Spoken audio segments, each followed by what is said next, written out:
那么现在呢，我们就先围绕这一主题啊来展开讨论啊。首先呢，我们请这个巴蒂斯特呢先生发表看法啊。他的发言题目是地缘政治分裂和国际关系、国际货币关系格局。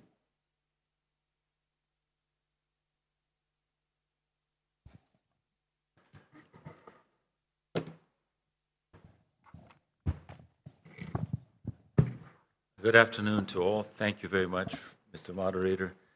Thank you for the organizers. Thank you to the organizers of the forum for inviting me here. I will speak briefly on the topic of the non-aligned movement in the current geopolitical conditions, starting from what I believe to be 4 possible scenarios in geopolitical terms and the role that the non-aligned movement or non-aligned movement countries can play in these different contexts. Starting from an unlikely but something we cannot rule out is that the US and its allies managed to recover hegemony. We know that they're in a decline. This decline may even accelerate, may have even accelerated already. But is it possible that they might, recover their standing? Again, it's not impossible because it's happened before. If you look at the history of the United States in the 20th century, go back to the 1960s, 70s, Vietnam War, inflation, crisis of the dollar system in Bretton Woods. After 10 years of struggle, the US managed to recover under Ronald Reagan. Now, Donald Trump, in my opinion, is not a second coming of Ronald Reagan. And the US situation is much more difficult now than it was in the 70s. So we won't see, I believe, a recovery of the old-style Western dominance that we had until early this century. The second possible scenario would be something that Donald Trump referred to when he visited China, when he spoke to President Xi recently, when he met President Xi recently, a G2. The United States adjusts to the fact that China is uncontainable, and establishes a peaceful relation that would be the G2. That is a difficult scenario for us, for all global South countries, except China, because then we would have to face the fact that the 2 major powers would be united largely or to a large extent, and we would have to face that reality. For the non-alignment movement, this would be a major challenge. But I submit that this G2 scenario is also unlikely. Why? Because we have to thank the United States for being extremely inflexible. And I hope we can also thank China for not falling into the arms of such a trap. And I don't think China will. You know why? Because China, as everyone else, knows that the US cannot be trusted. It is prone to make commitments and go back on them very easily. So we would not expect China to simply believe the US and go for a G2 solution, sacrificing the ties that China has developed with the BRICS and with the rest of the global South. A third scenario is something even worse, perhaps, from our perspective, which is what we could call the G3, an arrangement between Russia, China, and the United States, superpower arrangement that would try to divide large part of the world into spheres of influence. This would be, of course, a major defeat for the Global South project, for the BRICS project, and it would perhaps benefit the 3 countries in terms of power politics. But again, what saves us from this terrible scenario? The intransigence of the West.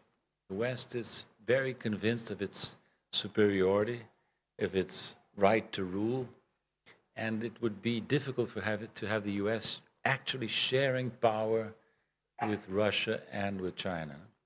If you look at China from this perspective, I believe, correct me if I'm wrong, my Chinese colleagues here present, but I believe China has difficulty in establishing a hegemony in its region.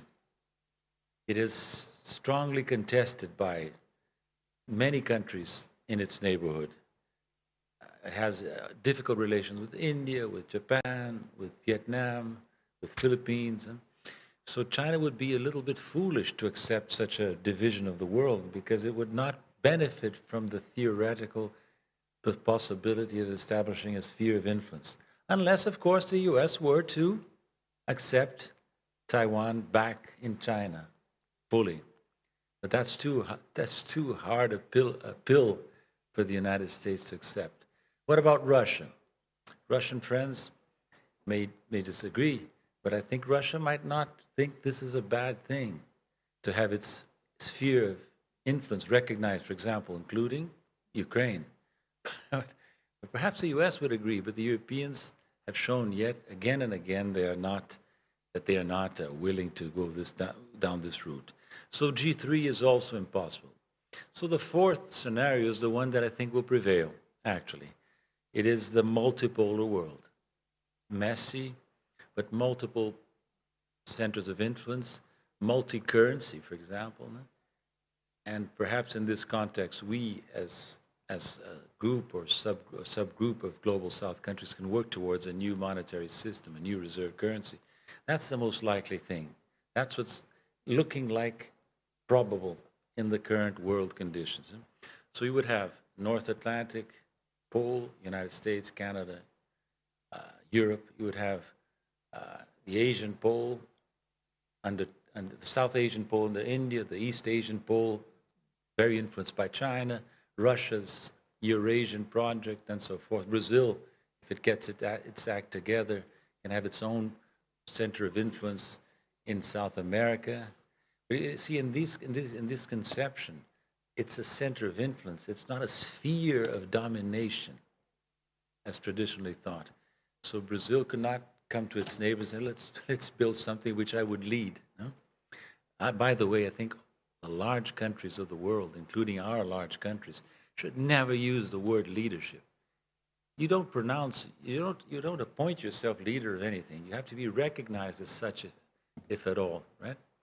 And sometimes we fall into the trap of behaving like Americans do, calling themselves the leaders of the world every time. And to conclude these comments, a few words on BRICS and BRICS Plus. Of course, as I said, the BRICS would become irrelevant, meaningless in a G2 or G3 scenario. It would be very relevant in a continuation of the American hegemony, reestablishment of the American hegemony, and very relevant in the multipolar world. Now, what about BRICS expansion? Because at this point, we're only 10 countries, and the Global South has what, 140? So can the BRICS become more inclusive?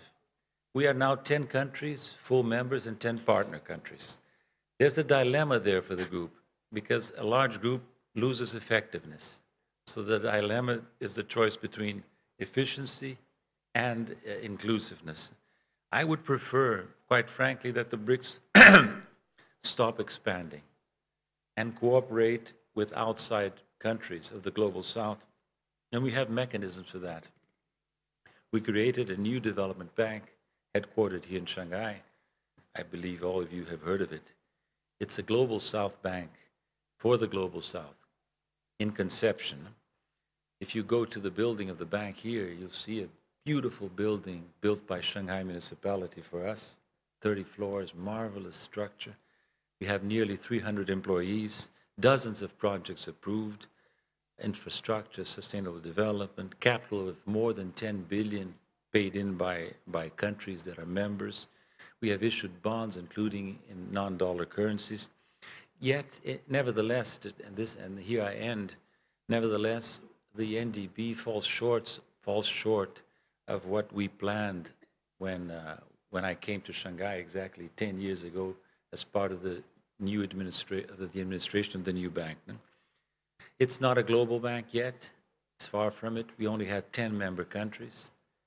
which we need to expand if we are going to be something relevant in the global scenario. One serious thing I will mention, we are tied to Western capital markets, tied to Wall Street, tied to London, tied to credit rating agencies of the United States. And this has led us to the absurd situation where the NDB has stopped lending to a founding member, I mean Russia. It's so ridiculous that the bank has stopped dispersing on pre-existing contracts before the war in Ukraine, which is a violation of legally perfect contracts and by fear of sanctions from the West. So we made a mistake back then when we founded the bank. We did not foresee that the bank would need to be much more independent of the Western capital markets than it now is. The other problem is quality of projects. We're not very sure from the outside whether the projects are really efficient. And we cannot check because there's no transparency in the bank, another problem. If you go to the website of the bank, you don't have much information. So that's what I wanted to say to you. I think the Global South has a role. To finalize, I will quote what I heard in a dinner in Beijing from one Chinese official, former official. He said, the world is changing so fast and the West has so many difficulties. The time has come for people from the Global South to speak up, to make their voices heard in order that the world can be changed for the better. Thank you. 谢谢。